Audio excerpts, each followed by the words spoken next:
तो दोस्तों अगर मैं आपसे पूछूं कि क्या कोई ऐसी एफडी है जिसमें आपको कुछ साल पैसे जमा करना है और फिर कुछ साल बाद आपको हर साल पैसा मिलता रहेगा और साथ ही साथ आपकी मृत्यु होने पर भी आपको एक अच्छा खासा अमाउंट मिल जाएगा, जैसे कि 20 लाख, 30 लाख, 40 लाख या फिर 1 करोड़ से ऊपर तक का भी। तो आप कहोगे नहीं, ऐसी तो कोई एफडी नहीं है। या फिर अगर मैं आपसे ये पूछूं कि क्या कोई ऐसी एफडी है जिसके मेच्योर होने पे गवर्नमेंट को कोई टैक्स भी नहीं देना पड़ता, तो आप कहोगे नहीं, एफडी के मेच्योर होने पे तो गवर्नमेंट को टैक्स भी देना पड़ता है, ऐसी तो कोई एफडी नहीं है। लेकिन एलआईसी में एक ऐसी एफडी है, या आप इसे ये कह सकते हैं एलआईसी में एक ऐसा प्लान है, और आज हम उसी प्लान के बारे में बात करेंगे। तो प्लान क्या है, आपको कुछ सालों तक उसमें पैसा जमा कराते रहना है और कुछ साल बाद आपको जितना पैसा आपने हर साल जमा कराया है, फॉर एग्जाम्पल के लिए मान लीजिए 15 साल तक उसमें आपको पैसा जमा कराना है, आपने 1-1 लाख रुपए 15 साल तक जमा कराए, तो 15 लाख रुपए आपने जमा करा दिए। उसके बाद आपको पैसे मिलना चालू हो जाएंगे ज़िंदगी भर, जब तक आप जिएंगे। कितने रुपए मिलेंगे? आपने एक साल में 1 लाख रुपए जमा कराए हैं, तो आपको 15 साल बाद ज़िंदगी भर 1 लाख रुपए मिलते रहेंगे हर साल, और साथ ही साथ आपकी डेथ होने पर भी आपकी फैमिली को एक अच्छा खासा अमाउंट मिल जाएगा। फॉर एग्जाम्पल मान लेते हैं कोई 35 साल का व्यक्ति है जिसने 12.5 लाख रुपए की सम एश्योर्ड की पॉलिसी ली है, यानी कि जो सम एश्योर्ड है वो 12.5 लाख रुपए का है। अब प्रीमियम उसका जाएगा 1 लाख रुपए पर साल, यानी कि 1 साल का 1 लाख रुपए प्रीमियम हो गया।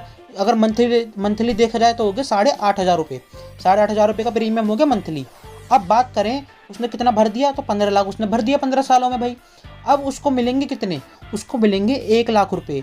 अगर वह पॉलिसी लेता है 35 साल की उम्र में और 50 साल की उम्र में उसकी पॉलिसी पूरी हो जाएगी, यानी कि 50 साल की उम्र तक उसे पैसे भरने हैं, और 50 साल के बाद जब तक वह जिएगा 70 साल, 80 साल, 90 साल, तो उसे 1 लाख रुपए हर साल मिलता रहेगा। साथ ही साथ अगर उसकी नॉर्मल डेथ होती है तो वह अपनी फैमिली के लिए 22,47,000 छोड़ के जाएगा 48 साल की उम्र में, और जैसे जैसे उसकी एज बढ़ती जाएगी उसको जो फैमिली में मिलने वाला अमाउंट है वह भी बढ़ता जाएगा। यहाँ पर अभी मैंने एग्जांपल के लिए 48 साल लिया है कि अगर मान लेते हैं 48 साल बाद उसकी डेथ होती है नॉर्मल, तो 22,47,000 रुपये उसकी फैमिली को मिलेंगे, और अगर एक्सीडेंटल डेथ होती है तो अमाउंट और बढ़ जाएगा, जो कि होगा 34,94,000 रुपये।